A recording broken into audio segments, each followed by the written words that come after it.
আজ 14 জুলাই। আপনি কি জানেন আজকের দিনতে সূত্রটা কি? আজকের দিনতে কি হয়েছিল? আজকের দিনে 1636 খ্রিস্টাব্দে মুঘল সম্রাট শাহজাহান তার তৃতীয় পুত্র ঔরঙ্গজেবকে দাক্ষিণাত্যের রাজ প্রতিনিধি হিসেবে নিযুক্ত করেন। আজকের দিনে 1789 খ্রিস্টাব্দে বাসিল দুর্গের পতনের মধ্য দিয়ে ঐতিহাসিক ফরাসি বিপ্লব সংঘটিত হয়। আজকের দিনে 1861 খ্রিস্টাব্দে বিশ্বের প্রথম মেশিন গান তৈরি করা হয়। আজকের দিনে 1867 খ্রিস্টাব্দে প্রথমবারের মতো আলফ্রেড নোবেল ডিনামাইটের কার্যকারিতা প্রদর্শন করে। আজকের দিনে 1917 খ্রিস্টাব্দে ফিনল্যান্ড দেশটি স্বাধীনতা লাভ করে। আজকের দিনে 1942 খ্রিস্টাব্দে কংগ্রেস ওয়ার্কিং কমিটি বিখ্যাত ব্রিটিশ বিরোধী ভারত ছাড়া আন্দোলনের প্রস্তাব গ্রহণ করে। আজকের দিনে 2023 খ্রিস্টাব্দে অন্ধ্রপ্রদেশ শ্রীহরিকোটায় সতীশ ধাওয়ান স্পেস সেন্টার থেকে চন্দ্রযান 3 লঞ্চ করা হয়। আজকের দিনে 1854 খ্রিস্টাব্দে মহেন্দ্রনাথ গুপ্ত জন্মগ্রহণ করেন। তিনি ছিলেন শ্রী রামকৃষ্ণের একজন অন্যতম শিষ্য। তিনি শ্রী শ্রী রামকৃষ্ণ কথামৃত গ্রন্থের রচয়িতা।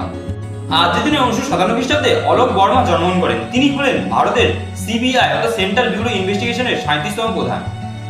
আজকের দিনে 1971 খ্রিস্টাব্দে পুলিন বিহারী সরকার মারা যান। তিনি ছিলেন ভারতের একজন বিখ্যাত রসায়নবিদ। তিনি মূলত অজৈব রসায়নের একজন বিজ্ঞানী ছিলেন।